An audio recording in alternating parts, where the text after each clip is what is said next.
keep going. Okay, there we go.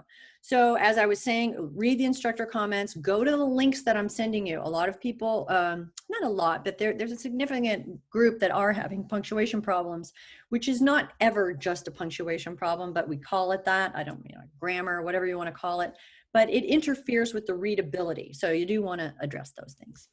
I'm going to share my screen. We're going to look at this week's assignments that you all did. Some are just fantastic. And then we're going to look at the ones that are coming up, and I have there's a few little bits of business. So let me share the screen. Ding dong. Okay.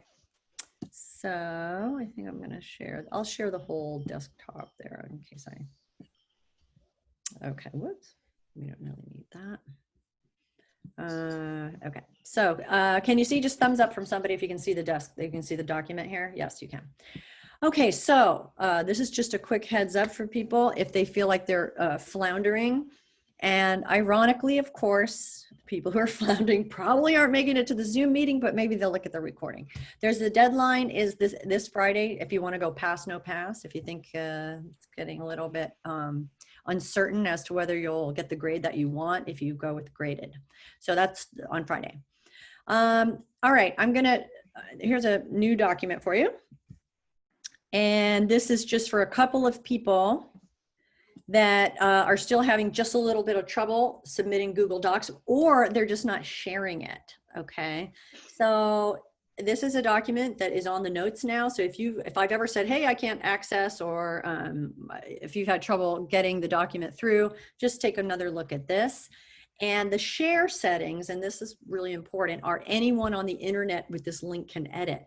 And I know that sounds a little crazy, scary, like, oh no, everyone's going to have access to my document. But I think they just put it that way so that people will know what they're doing. But for our purposes, it's just going to me, and I'm going to make corrections. Unless you're blasting your English assignments out all over America, it shouldn't really be any sort of problem to do that. And if you've seen by now that Google Docs aren't just Google Docs, it's Google Drive, and you can make folders. And if you don't want to reset those settings every time, because usually it's people at SBCC, and I always change mine to anyone when I'm giving you documents, because if you don't sign in from your pipeline, you can't access them. It's kind of a whole hassle. So I'm telling you, use the anyone on the internet with this link can edit, and you can change those settings later if you have some reason to. Okay, so if you make a folder for English 110 in your Google Drive, and you can see on my screen, there's Google Docs over here. If I know the exact name of the document, I'll go to that. And then Google Drive has tons of things that I have, and I have your assignments, and then talks and articles, and I put things in different categories, and the share settings for every folder are uniform. So once you're in a folder, all the documents will have the same share setting, so that can save time. First, you do your work brilliantly. Then you copy the URL from your document by clicking share. This little guy up here, you click him, see? And then it says anyone, see, now this is because I always do this for you, anyone on the internet with this link can view, because I don't care if anybody sees this. And then you copy the link or whatever you want to do, and then you say done. Actually, you do copy the link, and then you insert it right here, and then you click submit assignment. All right, that's just a quick review because a couple of people still are a little snagged on that. And if you're some PDFs that people are submitting, I can't write anything on them. I can copy and paste in the comment box, but it's much more cumbersome and time consuming.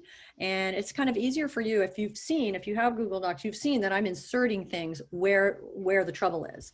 And I can underline, and I usually go with, I'll show you what I usually use. I go to suggesting so that you can see my comments in another color. I think they're green. So you can type in the comment box. Some people did. They said, I love this TED Talk. I think somebody said, if you have a question about your response, or if you want me to look at something in particular, you can do that in the comment box. This is the comment box. That's you. You get to say something that you want, something nice, something courteous, that sort of thing. All right. So that is, oops, I'm going to go back to the notes. So that's this document right here, Google Doc submission review, how to submit a Google document. You got to get the share right, and you've got to copy the URL, paste it, submit. If you try to click on Google Drive, it probably won't, it might not let you in. It wouldn't let me test it because I go into what's called student view when I'm trying to see how these things are for you. Okay, so summary, let's just talk real quickly. So again, in case you just arrived on the third try, the summary is very important because it contains all the rules of academic writing, MLA, how are you going to cite a source, how do you first introduce it, etc. And you've seen the slides and you've seen the examples. And I will say this, that the examples will do you no good unless you absorb them. If you look at them or glance or don't click on the link to the example or look at the one that I've put on the page there, chances are, unless you already know how to do this, I can see that instantly that you haven't looked at it or haven't really, normally, in fact, the document you just saw with Google Docs, I had two windows open because I wanted to write the instructions exactly as they appeared on, the Google screens. And I had to go back and forth to make sure I had the language right. So that's what you should be doing with the assignments, back and forth. And that is, how everybody's online now. The biggest situation that is happening, the teachers, we talk amongst ourselves, is people aren't reading.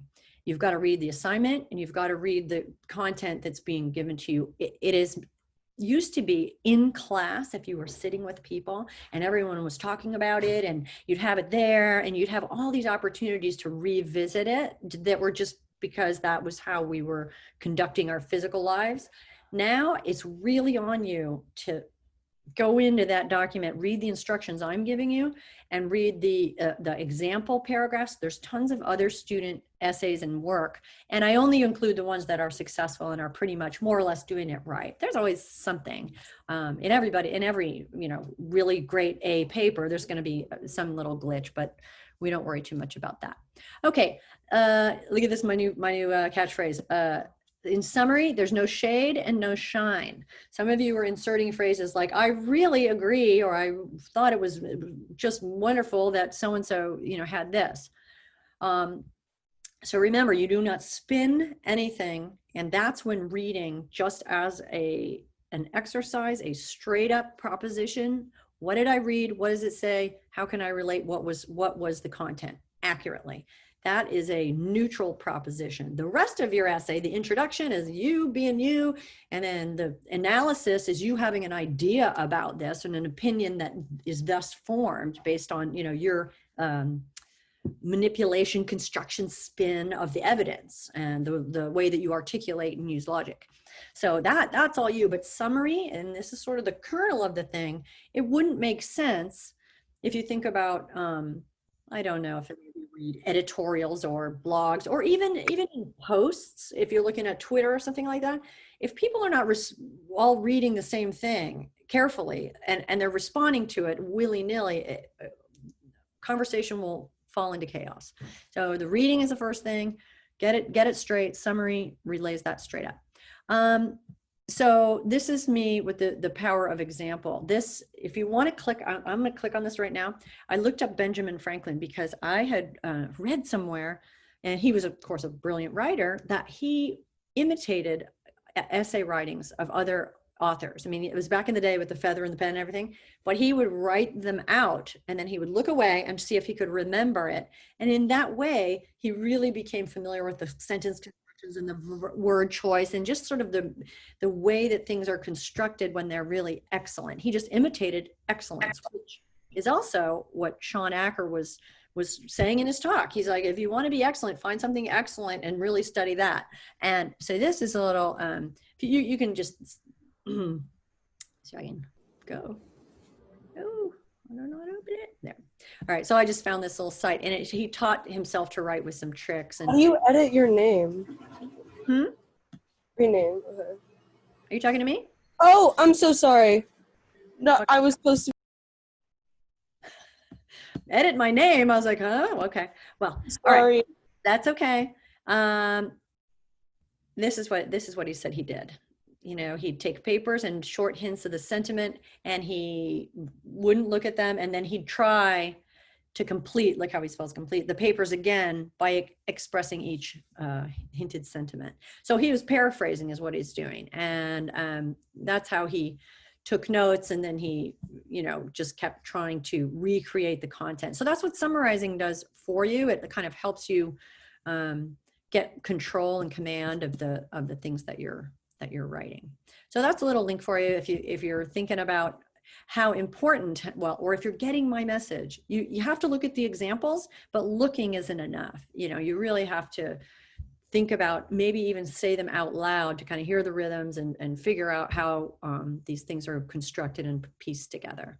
So fragments, these are really important, and you need to know what they're called, because sometimes I'll say to you, that's a fragment.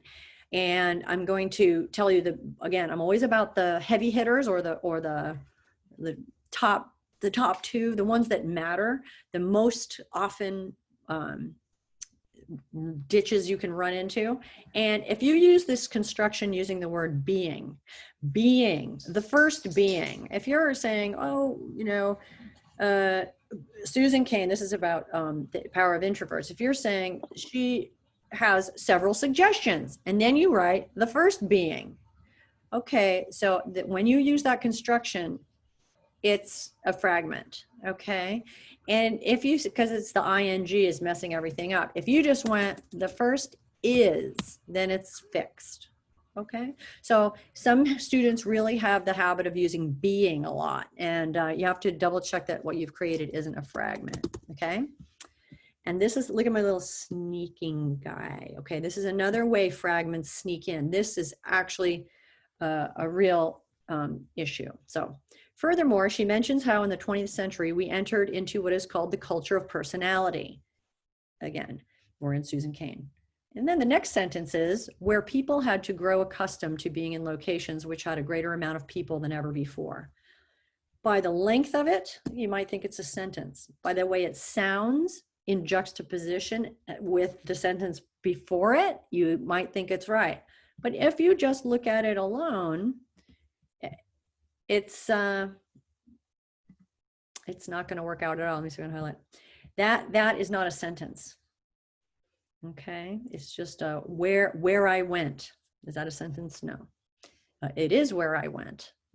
Cain notes that people had to grow accustomed. So it just doesn't have a sentence verb construction that makes sense as a standalone sentence or an independent clause. Yikes, grammar terms. Okay, here's another mouthful. Parenthetical attribution. What that means, parenthetical means in parentheses. Attribution means to say that it belongs to a source. So this is what some of you were doing, and I'm saying no to it for now, and in the way that we're going to be writing here. And it's just one more thing not to do. And I do recognize that some of you are writing in ways that you were taught in some other place. And here I'm asking you to read the directions and the instructions and do it this way, and you'll see the sense in this particular milieu, okay? She mentions how in the 20th century, now let's just do this to make it even more of a point. You see, I'm editing all the time. Furthermore, Cain mentions how in the 20th century, oh no, we're not on that one, we're on here. Cain, oh, we did do it. Cain considered herself an introvert. At one point, she was confronted by the camp counselor, and then we have the counselor saying something. And then the student puts Cain in parentheses. And as you can see, if you're looking at it with me now, it's already evident that it's Cain that is saying that. And that's what I want you to do. Just make it evident and relaxed in the sentence what the source is. And your instructions were to rhythmically use the last name of the author in order that it is always clear. And if you go too many sentences without mentioning she or he or the author or their name, it looks like you're making up the idea. Okay, and sometimes I'll point that out to you. So again, make sure you're looking at the instructor comments. So we are not doing this, all right? That is for, let's say you've got 4 sources and you're using one and then another one and then another one, and it's becoming a little bit more confusing what the source is. So when you're using one source, or even 2, it shouldn't be confusing. It should be within your own text, okay? Hey, look, it's Emily's. And Emily's here. Look at Emily. So this is an example of a summary assignment that was done really well. Okay. So I'm just going to read this. So, and I know it seems, of course, you could read it to yourself, but I do want to also mention that when we actually have class when we're with each other, one of the activities that we do, group work, but it's really helpful, is that we read our own work out loud, or students read their work out loud. And the importance of that is that when you actually read what you've written, sometimes when you hear it, you realize that it isn't really what you intended. You know, in the dead of night and you're on the computer and you're thinking and you're writing, you know, sometimes you won't go back and try it with fresh eyes and see how it really came out. And so part of writing is constant revision. So you do that most effectively when you hear your own words out into the world. So this is what Emily wrote. She wrote, American author and avid reader Susan Cain presents her ideas about the importance of solitude and contemplation in a world designed for constant stimulation in her TED Talk, The Power of Introverts. So that was a mouthful. It was a great mouthful. It was good. The constant stimulation, great paraphrase. The whole thing was done great.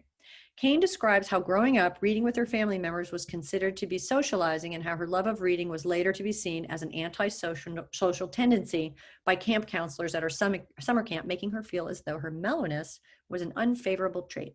She defines an introvert as a person who thrives in laid back and tranquil environments. Again, she's finding all these synonyms and ways to say it in a different way. So there she doesn't have to use a quote. Cain goes into detail about how our social culture has shifted from prioritizing deep thought and integrity to empowering the most outspoken individuals who can efficiently communicate their ideas with others. Cain provides the example of how desks in schools used to be organized in rows, allowing students to develop their own thoughts in the learning process. However, now the desks are configured in groups facing each other, forcing the students to work in groups, even in subjects that often require individual thinking. Detailing the life of her beloved grandfather, Cain explains how she learned from the amazing connections he made with his congregation while being introverted. Cain encourages the listeners to embrace solitude, as it is often the birthplace of creativity. She argues that it is imperative not to be constantly stimulated in order to develop original ideas.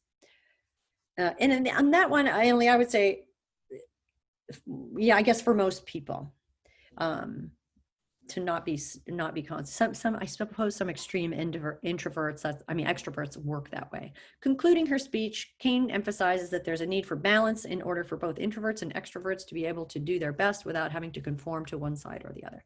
So that was a really nice paraphrase and summary, and not everything's in there, but it's all we need to know to have an accurate snapshot of what is going on there.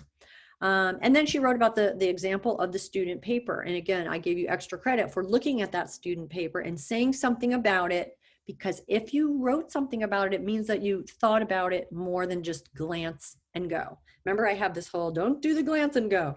Even though I myself have the same tendency in this day and age for school, for you, it's not going to work out as well. It's better to really dive into the materials that are provided and really read them.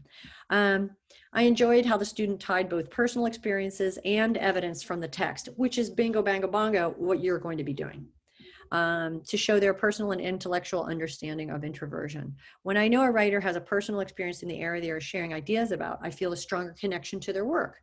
And that was a great reflection. And that's why when you write an introduction, which is the thing that's coming up, that's why it gets people's attention. People are always interested in each other's stories. We just read The Danger of a Single Story, and a little heading there was stories matter, because we all want to hear each other's stories. It's what friendship is about, conversation, relationships. So when you begin your essay and you start with a story about yourself that pertains to the text, that usually is the most interesting for people to read. Okay, and then I'll let you read this other one. This is also a very good one. But I won't read it. But the other thing I do want to say is you'll see, look, it's different. All right, even because it's summary and because it's not math, some things will be included, some things not. And if you didn't include anything about group work or workplaces and school, then I said something to you. I said something like, you got to get it's a cultural phenomenon taking place in work and school, because that was sort of the overarching, societal place where the damage was being done, where this proclivity was evidenced. So here's some words. If you're looking, look at, this is what Eric Schweizer put. He said, he used the word spotlights. So remember, in these examples, there's no says, there's no talks about, there's no, you don't even say speaking or thinks. You know, I'm not a fan of states either, because states is a way in which you're not characterizing the quote before you know, if you say describes, you better follow it with a quote where she's describing something. So in other words, it's always getting more precise, more precise, more precise. That's what those words are for. To say says is to say blah, you know, here it is, here's what was in the text, and then you just put something in there. To say objects or defines or spotlights, you're saying, wow, I understand this text and I understand which is more important than which, and I understand the relation of all the different parts. Not that you're saying I understand it, but you're helping somebody else understand it. Okay, so let's talk about late work. Okay, so that was summary. No shade, no shine, neutral, keep the author in there. People have done great work. Here's another. Now you can come back and look at these two examples if you're like, now how do those look? They're in the class notes. It says English 110 class notes. I have it, I just call it class notes in my own documents, but on yours it's on the left-hand side. If you want to look at another example where it worked out great, here you go. And this would be, both of these would be in an essay. Let's say they decided to write about the power of introverts and introversion. This could be their second paragraph. They do an intro paragraph, then the summary, and then comes the part where it's their highly original, engaging, and entertaining, and intellectually challenging single point analysis. They'll be analyzing different parts. But so I'm helping you get ready so that you won't have that much work to do when the paper's ready, if you've kind of honed and refined one of your summaries, and then now we'll be working on introductory paragraphs. Introductory paragraphs are kind of easier for most people because they don't have the academic rigor where you have to follow all those conventions of MLA. You've been let loose on the scene. You don't want to go completely nuts with the, you know, chatty language so that it's, you know, oddly placed next to this academic analysis, but you know, it's a lot more loose, and you'll see in the examples. Okay, so we have this, a late work. Okay, so what was I going to tell you about this? Oh, okay, so this is what happens with late work. You have, normally the assignments are open a week before, and then the due week, and then they're open a week after. And this Canvas is set up, I just said 10% is off for every day that it's late. I don't go in and mark anything late. It's just an automatic function of Canvas. So and for assignments, it's not that horrible to get a 9 out of 10, you know, if it's a day late or something like that.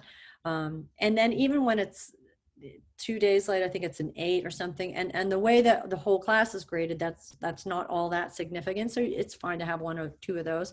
But the problem with late work is sometimes I won't see it till a long time after, because I do tend to try to grade everything on the week that we're doing it. And if people go back the next week after it's due and do that assignment, it may be a little while before I see it. And some of you have been sending me an email to say, hey, I did it. Okay. And then I can go back and look at it. And the reason the assignments close after that second week is there's 2 reasons. One is to keep everybody steady and doing their work on time and on track. The other is it can't be like a ginormous backlog of things for me to grade when I really need to pay attention to your papers and your final and all of that. You know, I can't be going, oh, now I got to go back and look at all the assignments that were meant to be like scales on the piano. And for me to say, oh, you got to do this, you got to get your punctuation. You know, this doesn't follow from this. Oh, we'll work on integrating quotes. We're doing practice there. And it's not really, you know, if you're scrambling for credit or something, it's not all that heavy as far as weight goes. So that's the reason we close them, because I have to move on and give, you know, feedback, give my time to feedback of your other work, the work that's going. So stay more or less on track and all will be well.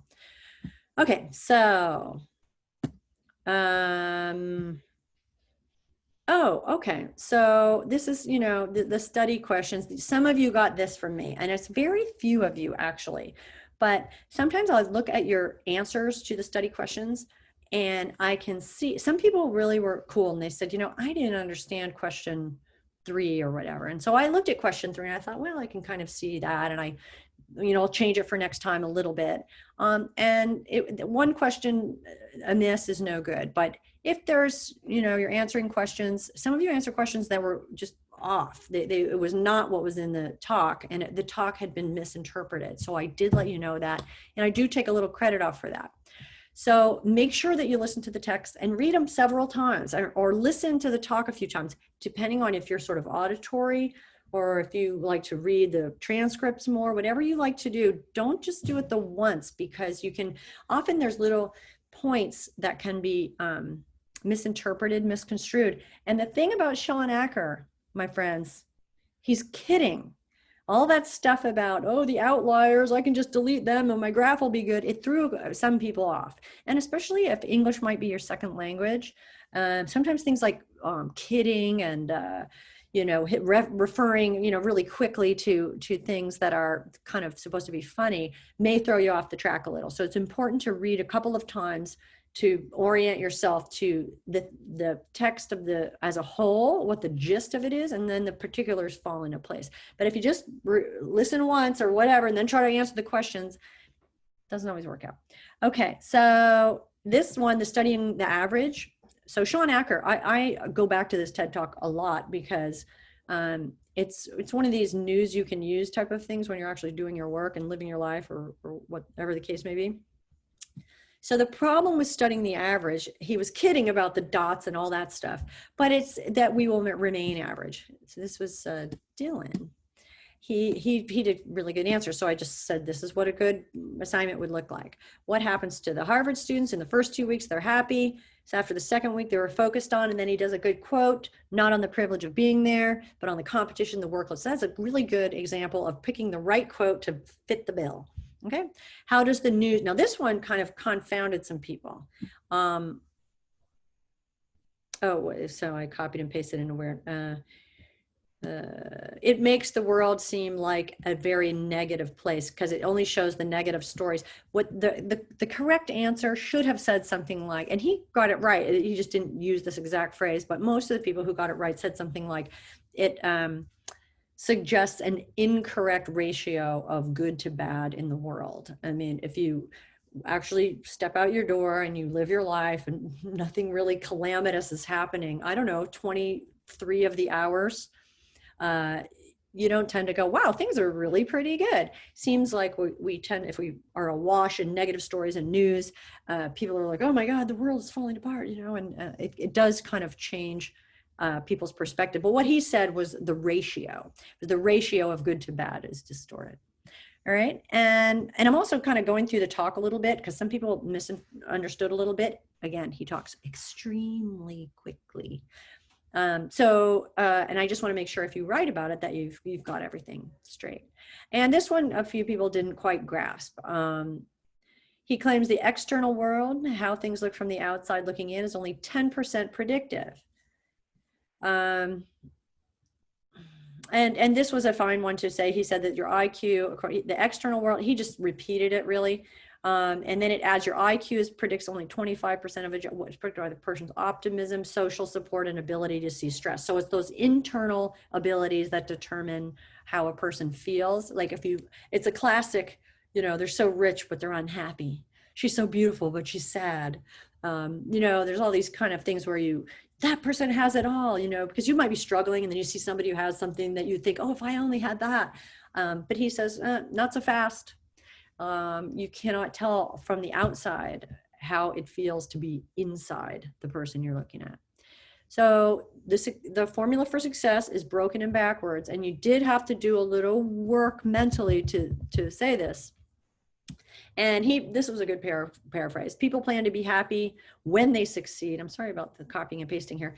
But in reality, after success, there will always be another challenge. So, I wouldn't have put it exactly like that. I would have just said that we tend to raise the bar as soon as we arrive at the goalpost for success. And some of you use that, the goalposts change. Like once you've decided what's a touchdown, that's when I should be happy. Then you just go, oh, no, wait, if you got to go farther, you got to do another thing, then you'll be happy. So there's like this illusion that if you just got to the, he has this great phrase, you're continuously moving, I think he calls it the cognitive horizon. So you never get there. So he says that that's a backwards way of chasing happiness, whereas he's suggesting something has to alter internally for optimum performance. Make no bones about it. He's working for companies and he's trying to get people to perform. And you can think whatever you want about just happiness in general and how that affects your general mood. But I'm concerned about you as people, but as students in performance, get yourself in a good mood. Look at the puppy pictures. And then in the list, you just had to list what he said and to do the journaling, the exercise. Most people did exercise, and then somebody had and there were the words elevate and optimal. There was extra credit there, and a lot of you did that. It was fun to see how you worked it in. Tried everything. Exercise and meditation were the most beneficial, so that was good. So there we go. Any questions so far? I didn't look in the chat. I'm going to stop the share for a minute. Does anybody want to ask any questions? Let me look at the chat. Oh, there's maybe one.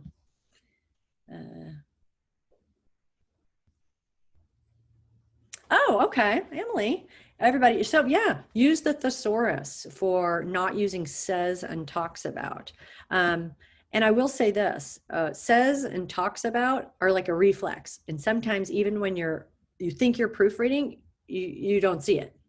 I have like I don't know, I'm allergic to it or something. So I go, but you have to learn to be allergic to it. Okay. And I say this only as a training exercise for you. Of course, occasionally it could be in there. Of course, some people were doing this whole, you have to do this and you have to do that. And when you do this, so they had this whole you thing just permeating the discussion, just a couple of people. But you can't do that, which is not to say that you can't ever do it. But for now, let's just do it a different way and get in the habit. And then maybe we can throw a couple in for style or, to change the rhythms or whatnot. Okay. Oh, okay. So Sophia, I don't even know what to tell you. I missed the first 10 minutes, but was there anything important? Well, here's the thing. I mean, just look at the notes. We went through summary. We went through late policy. We said that people have to, if you want to have a pass, no pass instead of a grade, you have till Friday to decide that. Okay. So if you think you're going down, the other thing is you got to read instructor comments. If you're not reading those comments, I'm not going to be commenting like crazy throughout the semester, but in the beginning, yes, because you're doing MLA, you're going to be doing analysis soon. The intro paragraphs tend to be a little easier, as I've said, but if I'm telling you now, you got punctuation problems and I'm sending you the link to the slide that explains it. I also said to you, I think this was before the recording was on, it is okay to email me one sentence. Say, this is the thing I messed up. This is my punctuation that you pointed out, and this is how I fixed it. Is this right? Or your explanation of what you think went wrong there. That is absolutely fine to do. So send me an email on the Canvas if you want to try fixing it. Now, the thing about punctuation is people don't tend to fix it unless they really mean to. So if you've got that, if it's riddled with, sentence joining errors, you'll never get an A. I mean, it's impossible because it interferes with reading too much when there's all kinds of run-on sentences and fragments, that sort of thing.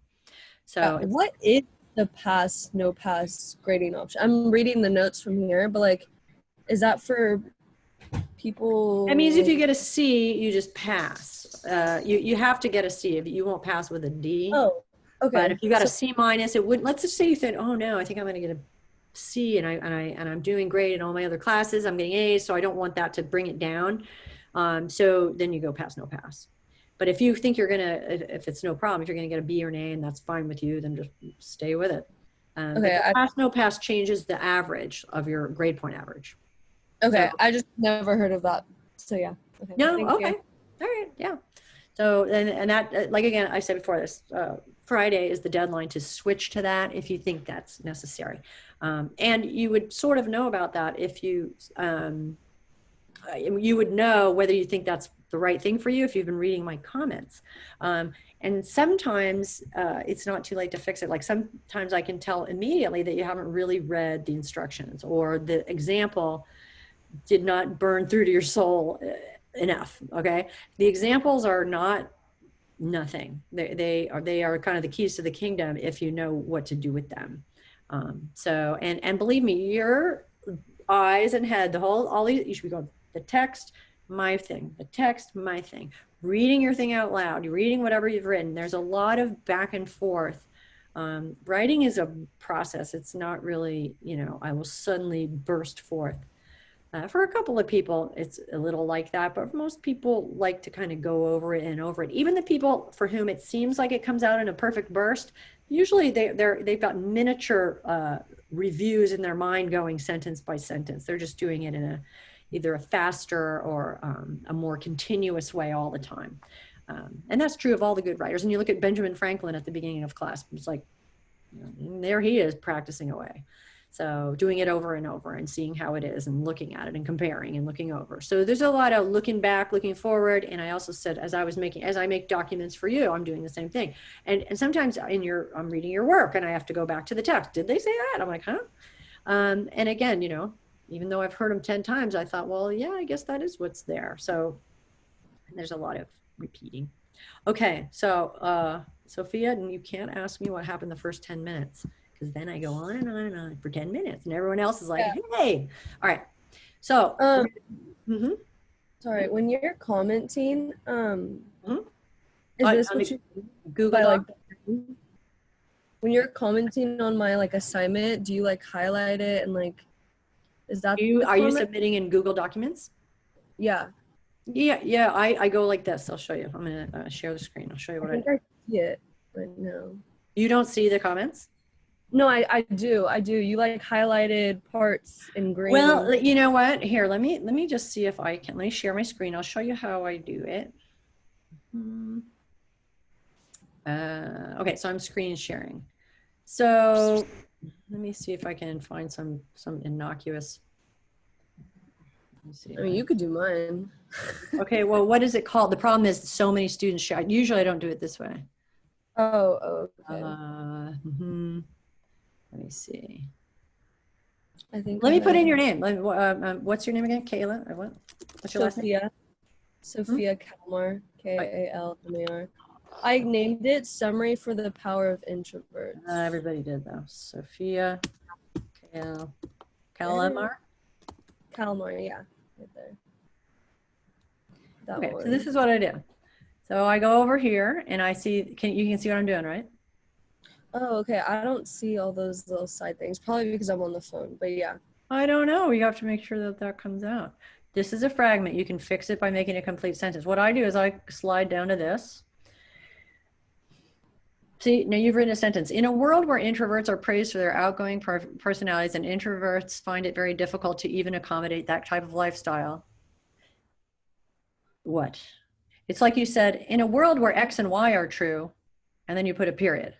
So that's a giant fragment. So I underlined it and said, this is a fragment. So you can't see this? What? No. Yeah, I can see the green. Can you see this part? No, it's probably because I'm on my phone. I'll go on my computer. Well, let's make sure you can. I don't know. Sometimes I hit reply a couple of times. I've got to make sure. So this is how Google, and these two. So it'll show you as if I was editing it, but the reason is usually explained in the comments. And this quote is too long. Let's get this one. Let me just see if this is all coming through. Okay. So, and that's something you're helping everybody now. If the quote is 4 lines long, probably it's time to use paraphrase. It's probably a little bit too long. And sometimes quotes, can have 2 ideas in them, and then it becomes a little confusing what you're trying to get at. You have to kind of be the commander of the quotes. Okay, this one needs no commentary because I just showed you. So this is what the commentary looks like.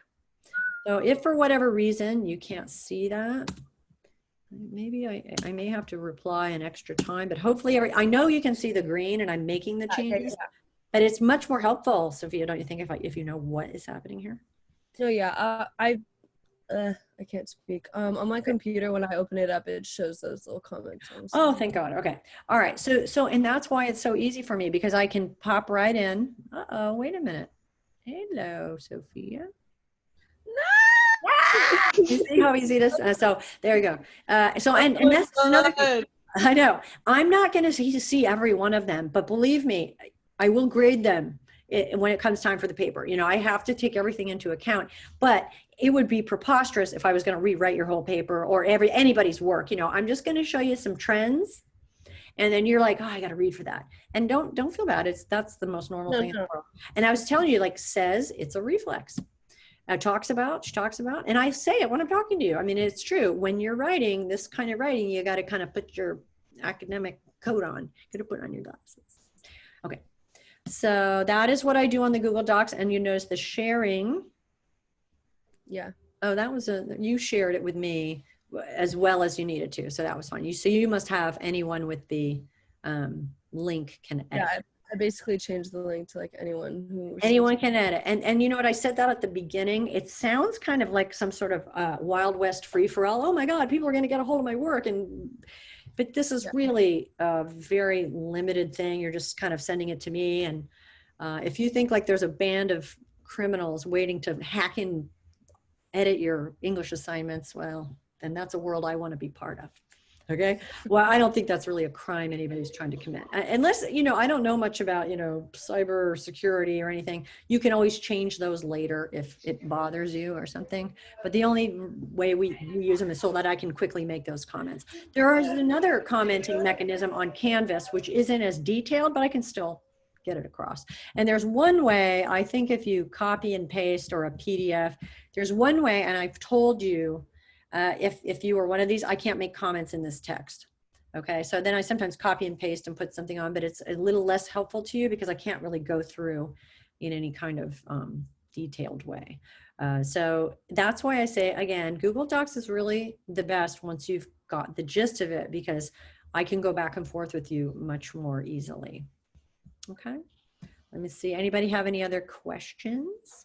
I think for the Google Docs, if you're using a Google account, that's your pipeline email address. Mm-hmm.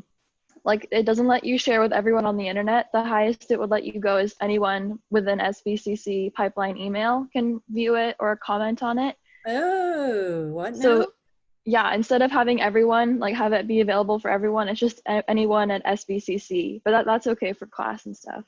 Well, then I have to change that little document. Let's go look at my document. I'm going to change it right now. Watch this. So you're going to guide me through it. We're going to share the screen. It's so easy.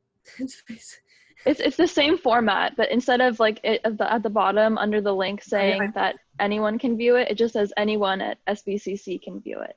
And that's why I have to change the document, because I just gave you like a what I thought was a helpful hint, which is not so helpful, because I have to say anyone in order to get it to you if you're not using your, because with me, for students, the minute I don't say anyone, there's all kinds of trouble.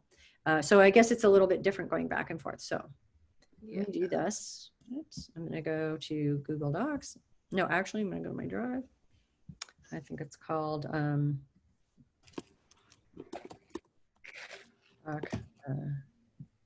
submission. Okay, so you're telling me, and we're going to do this right now because I'm doing it. So not this right here. It's going to say anyone. What is it? What are these? I need the exact words that it says. I can show you on my screen. I think the screen is frozen right now. Yeah, it's stuck on Canvas module unit 1. Oh, sorry. So let's see here. Okay, so like this is my pipeline, like Google Docs. This is on my phone. I see the phone. For like, let's say this week's assignment for where we have to list 2 things about like strategies for Wait, one second. I'm gonna see if you can see. Can you see this again? Yeah. Okay. So you're telling me that you do not get this as a selection. Anyone on the it just says. Okay. What exactly does it say? It's the exact same phrasing. It just says anyone at SBCC. Okay. I can show you the screen. Look, I'm just going to write it. And it's all caps, SBC, or like that. All caps? All caps. at SBCC. Can edit. Can edit or view or comment depending on what you choose. We want edit though, correct? Edit. Okay. Because Yeah. we don't want view. If you put view, I can't do anything. Okay. You know what I mean?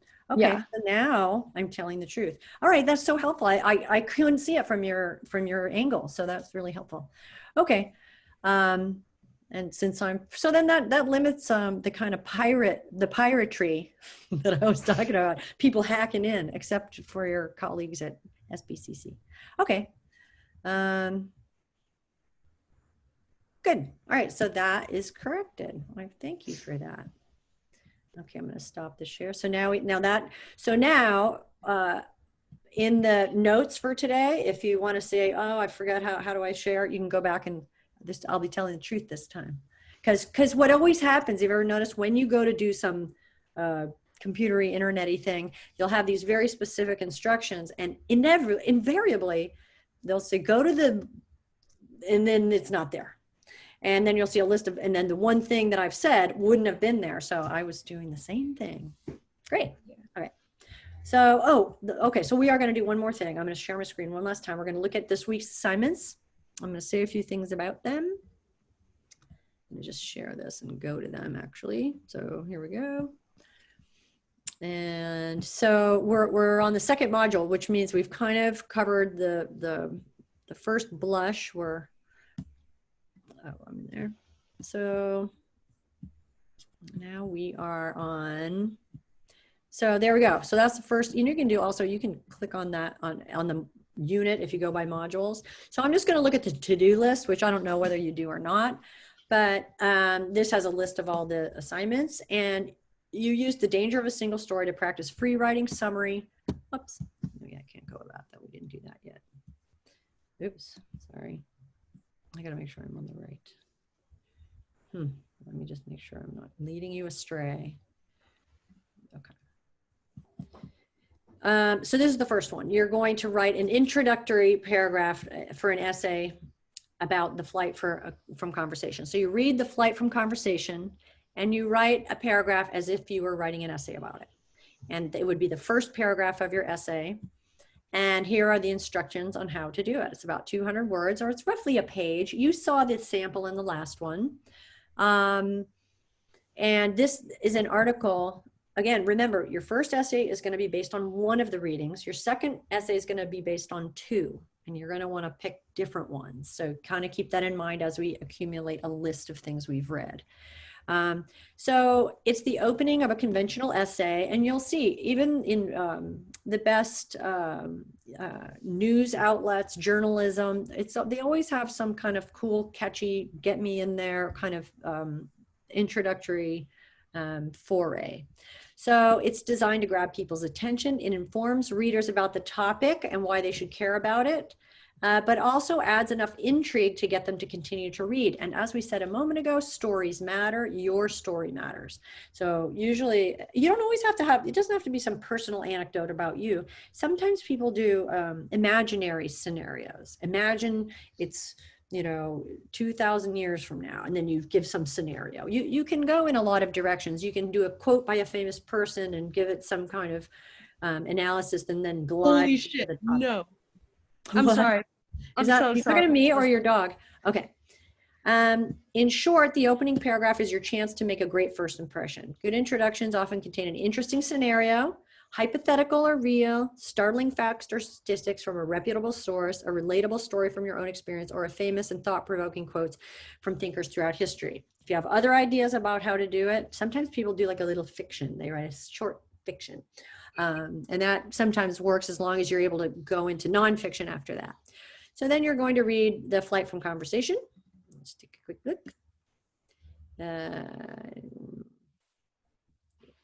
Okay, so I just want to make sure that that was going to work out. And remember, everybody, well, I've gotten a couple emails. Oh, the link doesn't work. I really appreciate you telling me, because I don't know when something goes defunct. But remember, in Canvas, there's also a list of all the readings, and that you should be able to find them. And when it comes to TED Talks, you can just type in the title in Google. I mean, they're everywhere. Okay, so let me just see what happens. Canvas is known for not being so good at going back when you hit the back button, but sometimes it works out all right. So the other part of this assignment is, of course, to look at an example. And yeah, so we got that. Oh, William Walters. I made this one up. It used to be that some people knew more than others. Turning to the one who knew was the preferred method of getting the best advice, the clearest wisdom acquired through a lifetime of experience. Now, if I don't know whether to refrigerate honey, I could call my sister, an expert in all things culinary, but Google is quicker. If I don't know how to work the cap on super glue, YouTube to the rescue.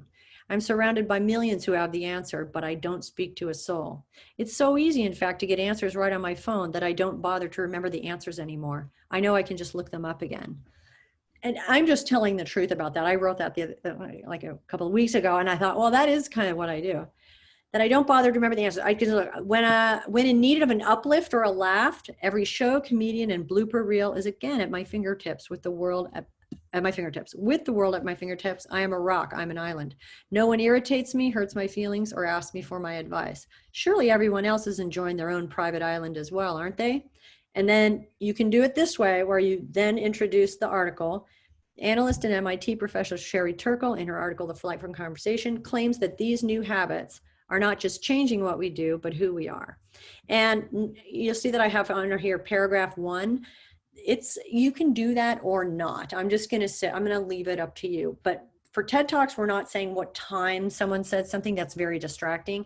But it is a convention of literary and academic writing when you're just analyzing a single text for English 110. But it doesn't really go further than English 110s at college level. So you can do it or not, but that's the paragraph where I got it from. You can do that when you're doing an article, not a TED Talk. Her examination of the way in which face-to-face conversations are increasingly falling by the wayside is food for thought. And so then I give you a couple of tips. Here, the essay would shift into a more formal academic tone, implementing MLA guidelines. Now, MLA guidelines are present right here, because you do have to say the article and you have to slide into it. Now, you could do a whole introductory paragraph and not do that and have it be the beginning of the second paragraph. That's fine. Again, it's not math, but you just can't make the mistake of beginning to discuss the article before having introduced it. Okay, so this introductory business is, it's as if you didn't meet someone and you just launched into some detail about their, what you thought was their life. I mean, it'd be odd. Okay, so then you get to the next paragraph would be a summary. So it'd be intro, then some sort of summary, getting the reader up to speed. And you've already written the summaries that would do that, or you understand the form of that. Buying you a ticket into the academic conversation. And then, and this is to get you ready for what we're doing next, the essay would have several paragraphs addressing various single points. So then you start to kind of take the thing apart into little bits about which you have something to say. And that's kind of the intellectual academic work that you have to do, is find those parts of the article that you want to respond to, that you have something to add to object to find a different angle, or you have a very strong experience that bolsters that, you agree vehemently, that sort of thing. So, and here I say that very thing. Further illustrates the author ideas, analogies, disagreement, alternate perspective, all of which examine a single idea with fresh original ideas, chock full of concrete details. So, and this is, this is just kind of to get you, all you're doing, look at the top here. You're just writing an introductory paragraph, but all the while I'm trying to give you a sense of where you're going, what we're driving, but you don't know what our destination, we're going to the Grand Canyon. So I want you to know where we're going, and this is where we're going. You've got the introduction ending with the MLA, introduction of the article. It's about 300 words. And that's what you're doing this first one. And then if you're writing a paper, which you're not writing yet, then the summary paragraph would come, and then the analysis, and then the conclusion. All right, that's just a little preview. So back to modules. We're just going to look at this second. I have a quick question about introductory paragraphs. Sure. So like in the previous section when we were learning about summarizing, we learned how to introduce the text before we did quotes and stuff. Mhm. So would, like, in an essay format, would it be better to introduce our texts in the introduction paragraph or in the summary? What I'm saying is you could do it at the end of the introduction paragraph or at the beginning of the summary. Okay. It depends on the language you're using. I mean, or it depends on the effect. On this one, I have to cry. It's not math. You know, I mean, it depends on how it's gone. You know, if it makes sense to introduction to do it, like look at the example and it comes at the end of the introductory paragraph, and then you go on to summarize the whole thing, kind of more or less. But sometimes it'll make more sense to begin it in the second paragraph. It's a stylistic choice. Okay. Okay. Oh, okay. So this is the rubber meeting the road, my friends. So here we go. Now this, oh, okay. Let's just see. Did I really make this a single assignment? It's so easy. Well, okay. Let me just go back to this real quick. I have to see. Oh, 9.5. There's 3 assignments. Okay, good. I'm glad you're here with me. Okay. All right. So now I see what's happening. Okay. So this is a baby assignment. Okay. Because it could not be more important.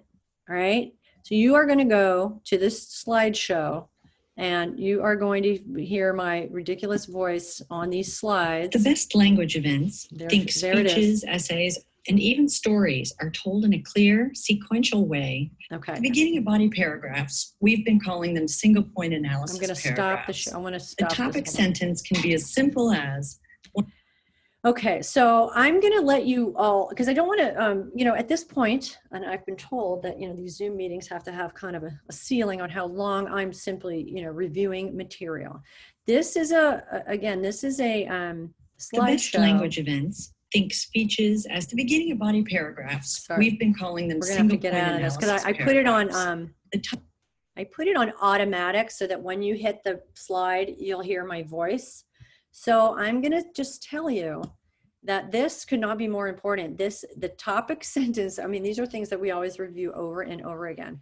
One startling idea Carr presents. Now, this is going to be based on some of the examples are based on other writings, but that's okay. You'll get the idea of how you introduce these single points. So writing focused paragraphs is huge. Okay, so you got your introductory paragraph, and then you have your summary, and then you begin with these focused paragraphs, which take one of the points and then you analyze it. So when you look at these examples, what I've done this time, I made it a separate assignment, and I just said just a mini assignment. All you've got to do is write down 2 tips, and that's just my way of helping ensure that you engage with this because it's very important. By the time and staying on the point, that's huge. Let me see if I can do it without it going. Topic sentence announces and defines the topic of the paragraph. And I'm sure you've heard this, but this is how it can look. This is basic. One startling idea Turkle presents is that we are alone together. What she means by this, I mean, there's this, and then you kind of go into it.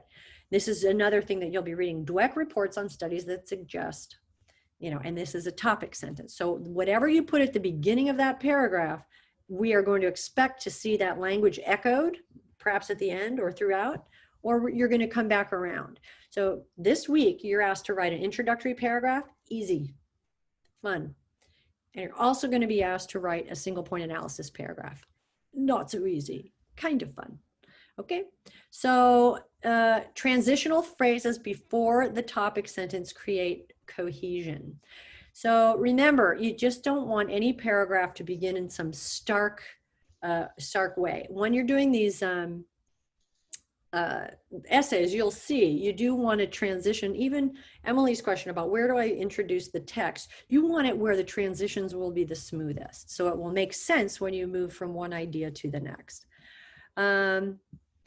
Not only is Carr determined, this is when you're on your second point, you say, not only is the previous paragraph true, but this is true as well, or this is an important issue to examine as well. So there's all these little tricks for sliding into your next point by scooping up the previous point. And that's a way that you build cohesion. You tie what came before to what comes next. That happens within paragraphs, within a conversation, within sentences, in a paragraph. It happens between paragraphs. Cohesion is essential.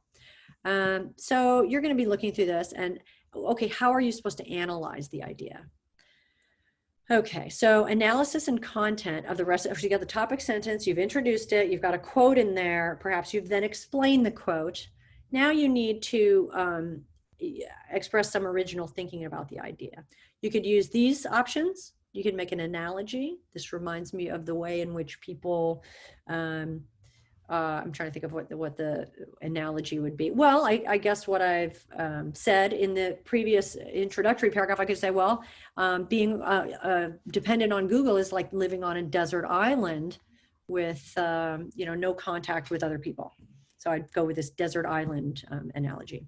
Outside research. You could find a study that was reputable, and then we can talk about what makes something, what's a source we can use in this day of exploded sources and dubious attribution. I mean, it's trickier than you think, but you just take some very well-known source like a Scientific American, or the New York Times is getting a little suspect, but it could be just a journal, or Johns Hopkins University if it's something medical, some well-known thing, and you find some source that contradicts or confirms the ideas that are in the text. Personal experience, that one you have in your back pocket if you only know how to access it and manipulate and use it to your advantage.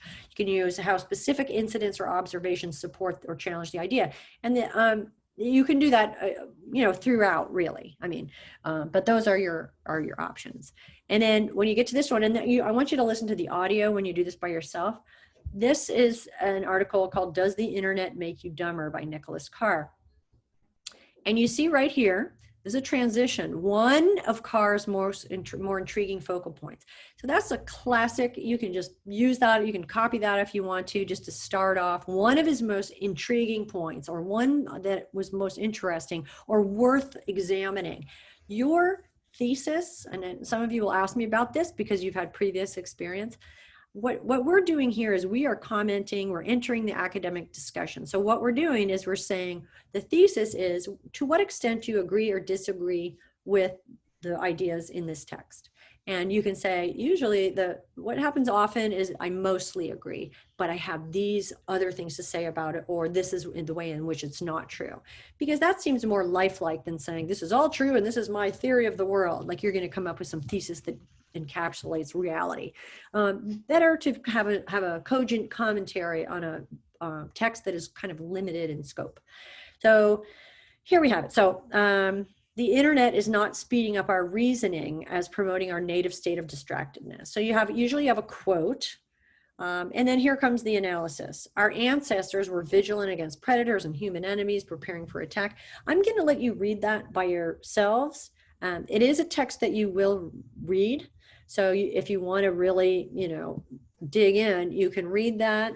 But you should be able to see, just by reading it as an outsider, you can follow it, that it's taking this idea of distractedness, and then it's analyzing it about how ancient people, what are people designed for, distractedness or focus?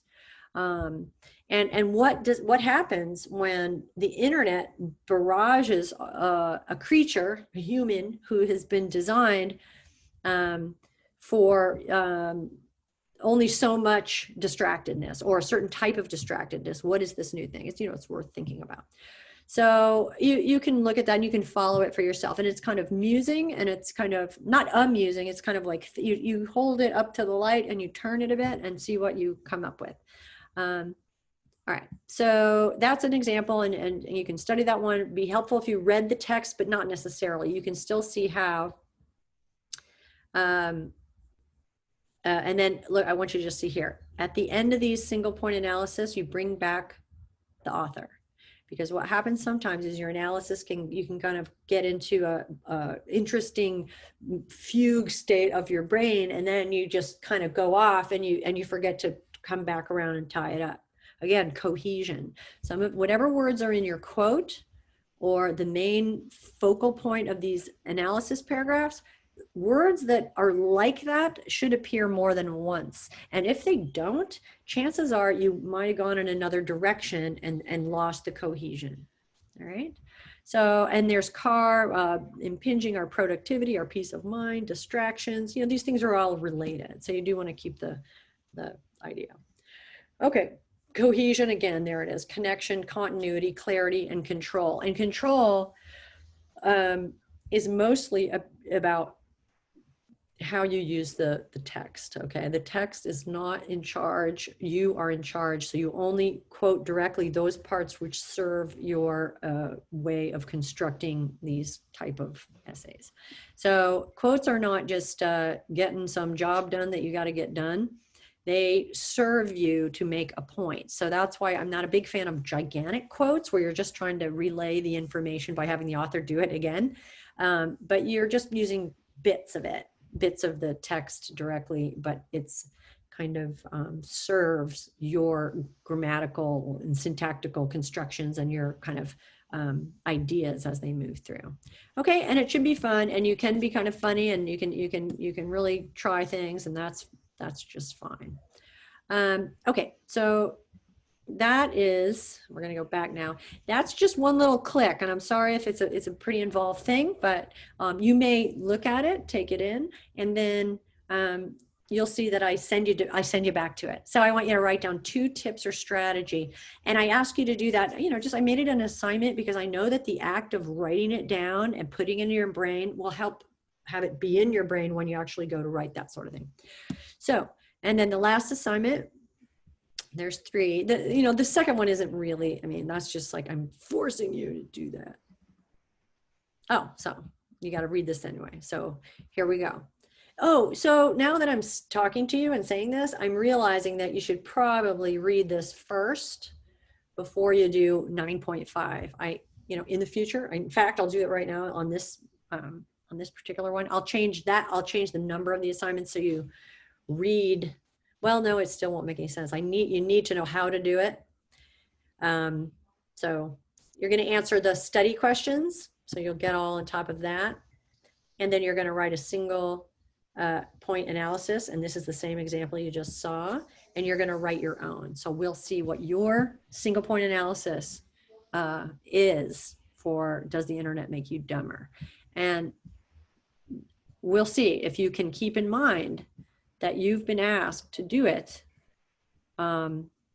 with this fabulous with this in mind. All these are the strategies. That is a topic sentence. Again, I'm telling you, this is how you begin. Those are different texts, but you gotta say one of the ideas is, and even if you're just writing it for scratch, say one idea I'm gonna write about. You can even just, and then change it to be more elegant later, but you gotta stay on the one. So this is how you analyze. Are you gonna use an analogy? What is it like? Some other source or personal experience? And sometimes as we go in the semester, the other sources can be other texts you've read in this class. And then here's that, you see the quote, you see the analysis, and you follow along, and there you go. And then that's just kind of a rah-rah. Okay, so you have 3 assignments. The second one is just me forcing you to look at the sample. Yeah. To look at the sample of what the guidelines, what do those look like, what are some of the techniques, and everything still applies. Don't use you've got to use the author's last name. All of the MLA strategies that were employed in the summary are still in play for those single point analysis. So that's technically how to do it, but a lot of brainstorming, like what am I going to say about this, what is this like? And the last thing I'm going to show you is that or I'll just tell you, and this already, in modules you can see a lot of different student papers. All right, and that's what they're doing. If you click on any of those, I will share one more time, because the hardest thing is those single point analysis paragraphs, and students tend to have more than one point in the same paragraph, or it trails off into something that doesn't bring the point around, or it doesn't have a transition at the beginning, or the topic sentence is not at the beginning, it's somewhere else, and it's hard to follow. So I'm going to do one last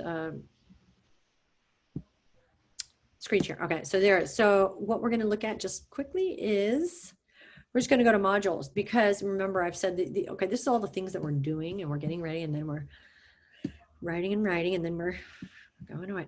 Look, examples. So if you just went, okay, no, that's a two, the SA2 has 2 sources and you can look at any of those because they still have to take something at one point and analyze it. So you can just look at, well, let's see what Katie wrote about introverts. And then you can say, okay, so there's the intro in her TED Talk. So there she did it. Look, so there, Emily, she did it in the first sentence of the second paragraph because it made sense there. So now, here we go. So here we have the single point analysis comes in. And our American culture of open floor plan workplaces and how they derive. So she's going to talk about the open floor plan workplaces. Okay. You see, and again, and here she says it again, working environment, this type of working environment, the intensified stimulation. Okay, so, and she makes, and here's another, this one is a transition.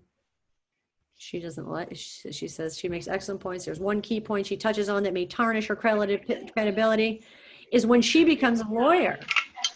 Okay.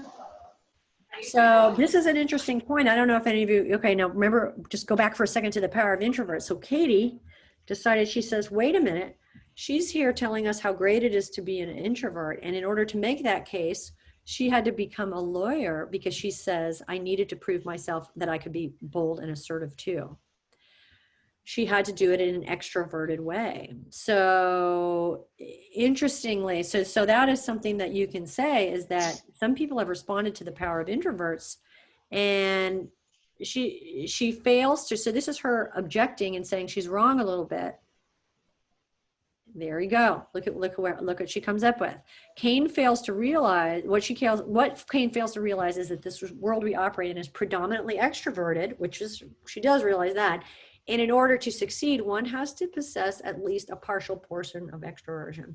So here she makes a new point that hasn't been made before, but she's basing it on this idea as an advocate for introverts and the part where she becomes a lawyer and a public speaker. So there's a single point, and it can be agreement, it can be disagreement, but there has to be some level of analysis. And again, the analysis isn't math. It can be various, but you've got your analogy, you've got your personal experience, or that one was just analysis. She's like, hey, wait a minute. She's talking about how it's so great to be introverted, yet her whole life seems to be this struggle to rise above it a little bit, and it's really helped her succeed. Wait a minute, she's thinking. So that can be the nature of the single point analysis, is objection. But you would never say she's crazy or that's dumb or I've never heard such a, you say it in a really polite way. Say, well, that's very interesting. Let's take a closer look. You use this sort of academic courtesy mode. Okay, so that's the end of my screen sharing. There's 3 assignments. The first one I consider easy, fun, no big deal. And I'm probably not going to make too many comments on it unless maybe I'll just say, run on, or if you have some punctuation thing. And then the second one, I'm not going to say too much. You're going to do 2 tips. This is really, I'm just going to see that you did it and got 2 ideas about single point analysis. And then the third one is you do one of those single point analyses. And that's usually the hardest. And, just give it your best shot. Okay. And make sure that you use the strategies that I've described in all these different ways. Okay, you've got examples. You can go to student essays. You can go to the examples that are in that little slideshow. You can even use some of the phrases. One startling point. If you want to just use one of those phrases to get going, have at it. That's just fine. Okay, so let's see what else. Anybody else? Oh, so you're engaging with the content.